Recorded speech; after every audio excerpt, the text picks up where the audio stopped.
a good start. All right. Welcome to the Ministry Talk podcast, where we have real talks about the aspects of ministry, both good and bad. Thank you again for joining us for this episode. We've established on previous episodes the 5 prongs of outreach that Pastor Hal has started here at First Baptist Church that the Lord's put on his heart. We're going to continue talking about that. Pastor Hal, we're going to move on to community events this week in that outreach approach. If you want to just give us I guess not a deep dive for time's sake, but sort of a dive into this prong approach. A shallow dive. Or shallow dive into the shallow end, would you? You get out of the kiddie pool. So I'm like at the hotel where it says no diving allowed. Yeah, exactly. That's where I jump in. 3 feet deep. All right, so I believe part of outreach is community events. That's good. That's good. All right, moving on. No, so community events would, for us at First Baptist Church, for our ministry, would look like perhaps a trunk or treat. It would look like our Christmas light extravaganza. It would look like perhaps a community day or something like that. We have some rides for the kids set up, or basically events, in my view, that would invite the community based on some type of purpose. Maybe it's a fun purpose, maybe it's candy, maybe it's just to build, but for the community, for people, but it is completely an opportunity for outreach. And so that's what I've classified as community events, things that are really like broad. And I think back to where the Bible says when you're going out everywhere to the highways and byways, you compel them to come in. Like we're trying to throw a broad net. Yeah. And we want old, young, whatever, rich, poor, doesn't matter. You just come to this event, whatever it may be. And for us, those are a few of those. And that's kind of the idea behind the community event kind of concept for that. So with that, and I know a lot of pastors, even that have come here with some of the different events that we've had, always have a question like this. First of all, what is the purpose of the community event? And does every event have to have the same purpose inside of that? I know it's a question a lot of people have asked us about the events that we have here. And that's for all the guys, if you want to share thoughts on that. Start with Pastor Ryan. Sure. So, I mean, obviously not every event has the same purpose, but as Pastor Howell say, it has to have a purpose, right? You don't just do something just to do it. We do need to have a purpose in what we're doing. And different events will have different type of purposes. Some are 100% outreach, get the gospel to people. Some kind of have an aspect of brand awareness, not that we're not also getting the gospel to people, but we want people to know our name, know who the church is, know that we're here, that we exist. And some events may be internal events that are for the purpose of growing our people. And honestly, most events have a couple of those goals like kind of mixed in together. So Trunk or Treat, for example, which is one that I know pretty well, it has the purpose of reaching people, has the purpose of evangelism, it has the purpose of brand awareness, but also it's a great event for our people to grow in their service. And for, it's like an all hands on deck type of event. And people get excited about it. And it's good for us to do it as well. So multiple purposes with each event. And yeah, different events will have different reasons, but it's important to figure out what is the purpose of this event. And then is what we're doing supporting that purpose. Yeah, for sure. Does every event in the events, I know our purpose here on what the purpose for our events is. And I think before an event comes up, we sort of have this conversation. This would be for the listeners. But does every event have to have the gospel presentation? Would be a question. Right. So that's probably a question for me because as a pastor. So if we dial back to like probably one of the words that I would use to describe what we try to do here in worship, in ministry, would be the word intentional. Right. And I think you guys would align to that I try. In staff meeting, like, let's be intentional about what we're doing here. Let's make sure that we have a dedicated or a decided purpose for what we're doing and why we're doing it. So we really make sure we lock in. If we're just like throwing something on, whatever it is, whether it be an event or a meal, and there's no intentionality inside of it, then we really don't know how to judge if it was successful or not, and what was accomplished. So I put down a few thoughts about what are the purposes for community events. Yeah. One of them is for the ones that are on site, I really want people's feet on campus. Yeah. Like I want them to know where we're at and just have an awareness of here is church. Sometimes people are like, I didn't know a church was here. Now, I would think it's pretty obvious, but not everyone thinks it's that obvious. Other people are like, oh, you know what? They can almost picture themselves coming to church. So one purpose is getting their feet on campus, and then, second of all, having a good interaction while they're here, like you're saying with our church. And then the gospel, right? So remember that all these are the 5 prongs of outreach. And so for me, the gospel is super important, not just that they walk away like, oh, that's a nice place. I hope they do. Or it's nice people. Hope they do. But why are we here? Is it not to make sure that people know about Jesus Christ? That's right. Yeah. Yep. Sure. So do you think, I mean, I know, like, so his question, do you think the gospel has to be at every event? Long answer short, yes or no? So it is a yes or no answer, and I'll tell you why. Sure, All right. So I believe that anything we do here on site, I want the gospel to be presented. Sure. Amen. All right. Now we do things off-site, right? So community event would be let's take pictures for a community event, and we do this free of charge. Yes. All right. Now we provide the gospel and tracks and some follow-up, but it's not going to be as front center as if they're here on site, right? Absolutely. We're planning on this spring a Bridgeport community day, help clean up the neighborhood. Well, it's gonna be a little bit different. It's gonna look different. So anything on site, I believe that for us, for me and my responsibility, that yes, as a steward of the gospel, off-site. Then how do we position that and get a chance to share it? Yeah. So does that make sense? Definitely. I know it seems pretty obvious. If you're a church whose central purpose is the gospel, seems like you're going to have the gospel included as much as you possibly can. But I don't think that's always true. Yeah. For So churches, here's my question: why do you guys think that that's not always front and center for churches? Because, I mean, we're a church for Jesus Christ, so it seems kind of obvious. Yeah. But why does it seem that if some churches, they're afraid of perhaps of offending? But why do you guys think that's the case? Yeah, I'll throw it to Pastor Scott. I think sometimes that people are afraid of what people will think of the gospel, and that when I first started working with addiction ministry, people would ask me, well, are you faith-based? And I felt a kind of odd, maybe fearful, because I was brought God into things, but I would try to show them where I was still on the secular side of things. And I found out very quickly that didn't work, because I'm a preacher, and I'm a preacher of the gospel. Now when somebody asks me if I'm faith-based, I said, yes, if they come, I'm going to tell them about Jesus Christ and that he is the answer, because it is a false narrative in our minds that if we kind of bait switch with them. We tell them, come in and we'll help you here, and then maybe they'll accept the gospel afterwards.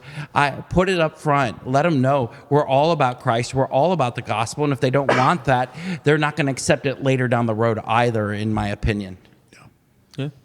What do you think, Pastor Ryan? I mean, you're a younger side of things, and I'm sure you have friends who also do community events. I mean, I agree. I think one of the things is, like, people get this idea it's going to hurt the experience. So like trunk or treat, for example, we do trunk or treat, and we make it a point that every person that comes through is going to hear the gospel.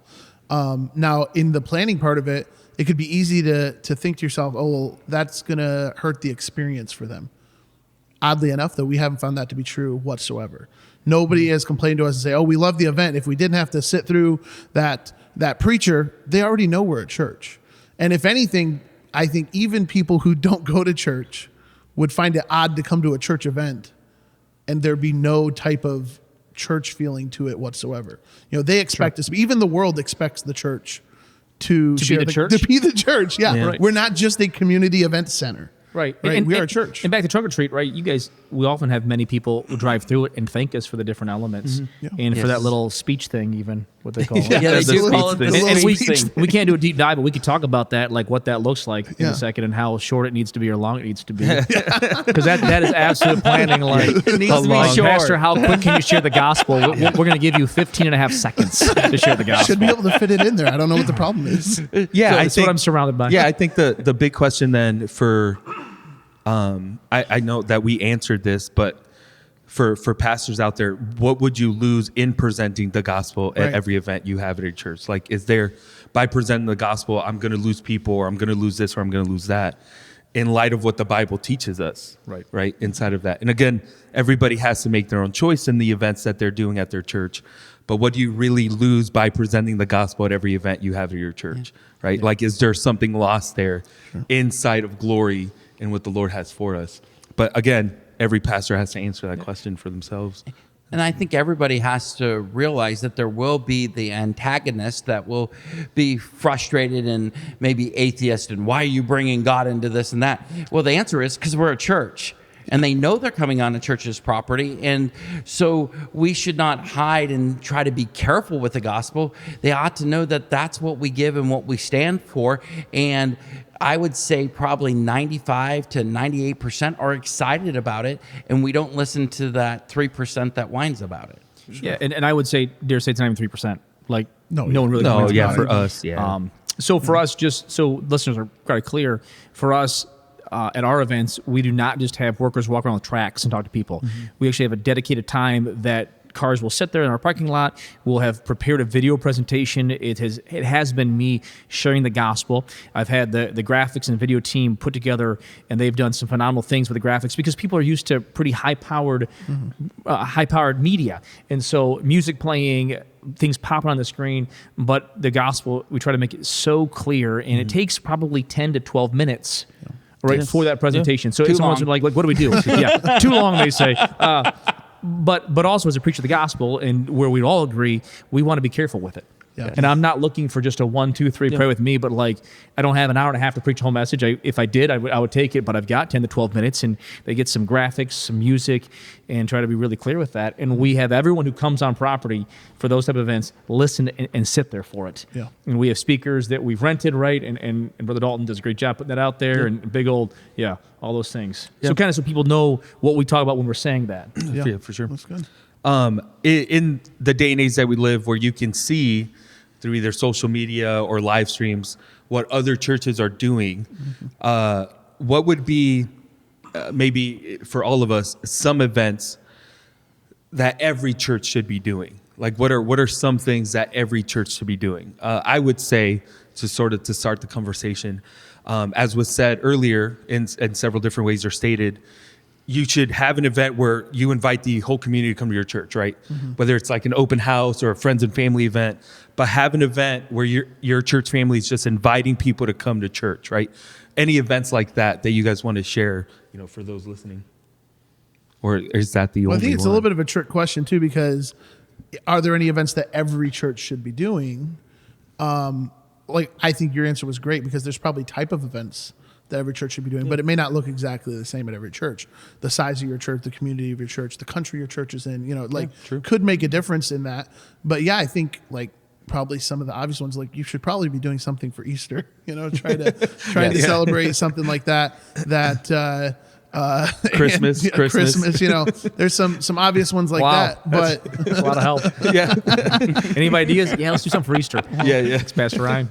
that every church should be doing. Yeah. I agree with you though. I think just having something where you're getting people to come in and some ideas, some things that we've done, like trunk or treat, which we already mentioned. The Christmas light extravaganza is a little bit of a newer one for us, but it's been really cool. We run it similarly to the trunk or treat, but people come through and see the Christmas lights, see the live nativity, and just trying to find something that could be attractive to your community. Pastor Howell mentioned it in the first episode we talked about the 5 prongs. The fact that unsaved people sometimes need a reason to come. And it's not a bait and switch, because like we said earlier, they already know we're a church. We're not lying to them. We're not asking them to come to, some event center and then surprising them with the fact that, hey, no, we're really a church. No, they know we're a church. It's not a bait and switch, but people need incentive to be here. They're not saved. They are not spiritually minded. So why would they, many times they may not have a desire to just come to a normal service. So trying to come up with a way to get people in your community here, somehow, I think is important. Yeah. Good. I think having the heartbeat of the community is important. Yes. Yeah. Right? Knowing every community is going to be different. Every culture in every single city is a little bit different. And also not afraid to try something, and then if it's not working, just cut it out. And we've done events where, like, one would be the Easter egg hunt, right? We ran it a few years, and then it wasn't quite a good fit for us. Sure. Yeah. I don't think it's sinful or wrong, just wasn't a good fit for us. And so we're like, I'm not going to put resources there. Another church locally, they do a great job. They call it like Lumberjack Sunday. They give away face courses of wood, a face cord of wood to people. Great thing. probably not a good fit for our church. No. But what a great idea. And there's so many ideas out there. Try something. Yeah. Reach the community, present the gospel, and you may step back and be like, you know what, that was a great experience of what not to do. And then we're going to try this over here. But probably you'll get some takeaways that are powerful, get some connections that are helpful. Yeah. Yeah. And I think it is important to team with, as he said, with your community and your government in your local community, and ask how you can help and what you can be a part with. That's what we've done. And to replace the Easter egg hunt, we set up a photo booth, and it is awesome because we end up hand delivering all those pictures from that photo booth, and it happens to be soul winners who deliver those, and we get to deliver the gospel. Works out really well. And I knocked on a door last year of delivering it, and the lady saw the tract in my hand and said, "I don't want any." And then I flipped the picture and showed her the picture, and she invited me into the house. And so we want to find ways to connect with the community, and our government loves us because we're there to help. And I think that's part of that mind frame we want to have. Yeah, and I think, Pastor Al mentioned it, like we're going to help Bridgeport cleaning up different things like that in the community. And I think for an encouragement for all churches is find ways to do that. Yes. To help your community, whether it's cleaning up or picking up this or building this or whatever it might be. Just find a way to get connected inside of the community, because that shows to your community as a church you care about the place that the Lord has you. And that could have a huge impact. In these community events, I know for churches out there, like, how do you promote these events? Are there different methods? Are there different ways? And sharing that through social media. I know Pastor Ryan can talk about that, or, printables that I can talk about, flyers or tracts or different things like that. But have you seen more effective ones or not as effective ones or anything like that with the different methods? Billboards have not worked for us on our community events. We've tried them multiple times, and it seems like we just haven't gotten a lot of traction off of those things. Mm-hmm. So I would weigh in, because this is a whole other podcast on advertising that Pastor Ryan, and that is a deep dive. Yeah. It's a deep dive conversation. Advertising typically is often intangible. Like, we can say a billboard doesn't work, but we don't know the effect on it because it's the rule of 7, right? 7 touches. So you don't know that was the 7th touch or was the second touch. And so advertising, that is always what we're trying to figure out. How do we get the word out in the best way possible? And what we have found is some events are geared by social media, some events are geared by personal touch. Yeah. And it's kind of random in our world. And then some are all over. I remember at one Christmas event, we had someone who said, I saw it on Facebook, and then someone knocked on my door, and then my friend at work invited me, and then I saw it on Facebook again. All right, so 4 touches, and they showed up. All right, well, which one was effective? Right? Sure. And so I think for us, we try to spread, and Pastor Ryan can weigh in again on that podcast, the advertising podcast, touchy, a little bit controversial when we get there, but we spread a broad net on that one. For sure.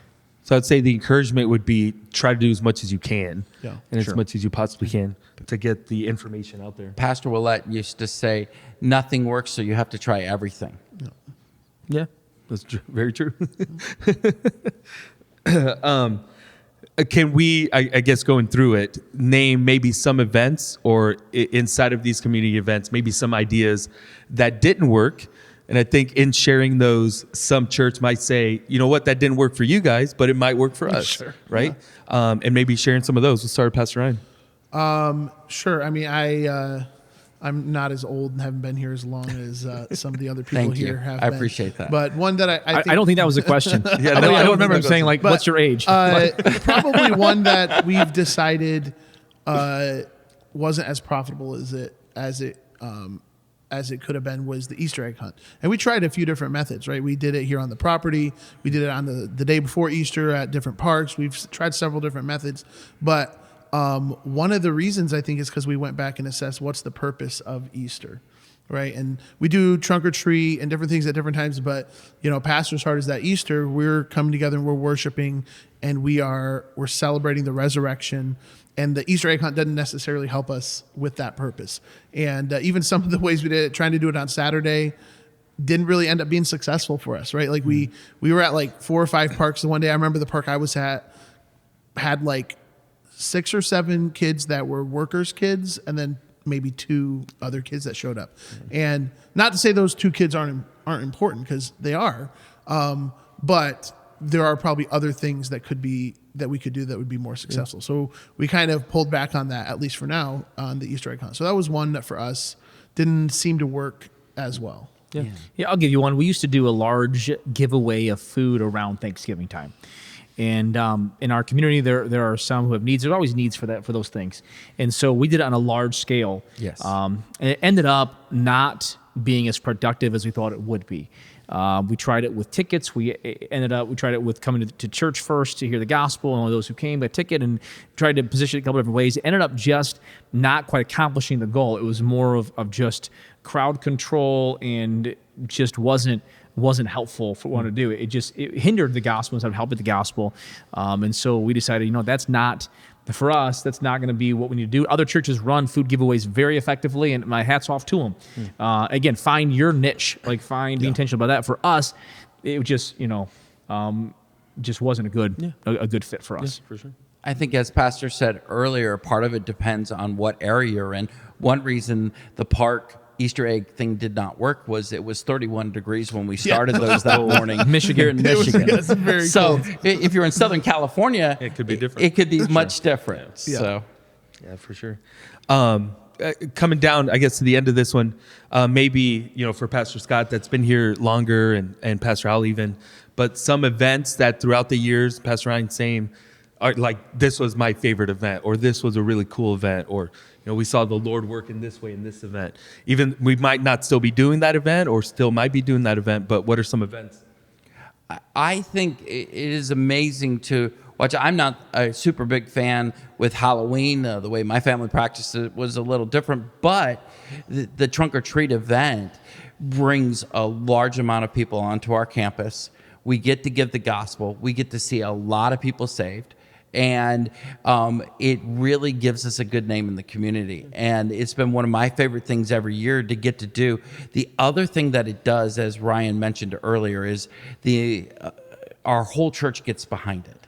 And to get to watch hundreds of our church people invest money, invest time and effort, and we're all spreading the gospel. We're all working together, and it is a really unique church event for us to be able to accomplish. Yeah. I think that's always a favorite part of mine. It's just to see the families involved with their kids and passing out candy and dressing up and getting their trunks ready, and seeing the kids try to jump on the 4-wheeler with Pastor Ryan, but just to see, just of course, right, serving our Savior with a purpose in mind of getting the gospel out to the community. But yeah, that's always going to be a unique memory in my mind. Boy, I'd be hard pressed to figure out which one is my favorite. Going back to like early vacation Bible schools, we had a big old 60 by 90 tent outside, and yes. I'm coming down a zip line from a bus, about to hit myself in the center pole. Dressed as Superman. Dressed as Superman. It's a whole different podcast, different conversation. One which we will not do a deep dive on, I promise you right now. And are there pictures anywhere? There are pictures, but they also will not be. So I look back and I could echo all of what you guys say, like seeing the church families work together, but also seeing the variety. So sure, some are trunk or treating, other people are like, you know what, I can't. I'm not in this one, which is great, but I'm going to be at the Christmas light, great. Or I'm going to go to take pictures at a photo booth, or I'm going to go over here. I love that. Yeah. I love the fact that we have people wanting to serve and just touch the community for Jesus Christ.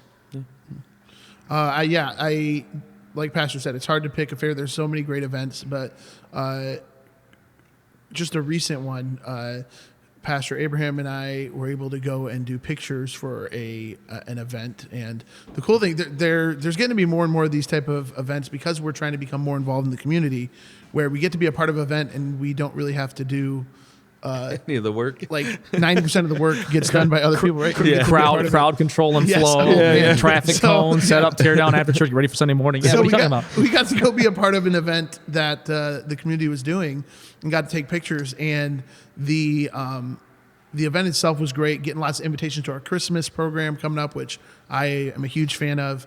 But the aftermath of it was so cool, like just all the thanks and the praise, and that the attention that the church got, and that the glory that God got through that was really, really cool.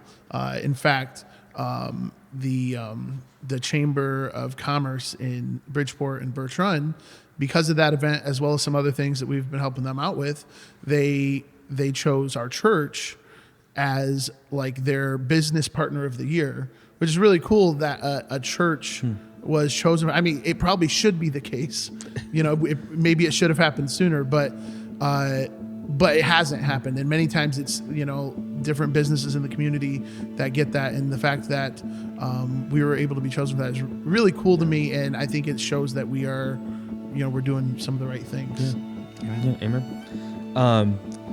Just to end the podcast, Pastor Hal, if you have some thoughts either on community events or just something the Lord's put on your heart to share with us. Sure. I think the one kind of biblical thought I'd give to us today is where Paul says, "For I am not ashamed of the gospel of Christ. Yes. For it is the power of God and salvation." And I think in any community event, I want the gospel to be front and center, whether it's on site and where we have a video or personally just speaking to the crowds about it, or whether it's a personal, like I'm going to you, I take a picture and then drop off a tract and have a soul winner go there. I can't be ashamed of the gospel. And at times there are those who will be against it because of the message of the gospel, but we will share it proudly and we will share it boldly. Amen. Because it is truly the thing that'll change every single life.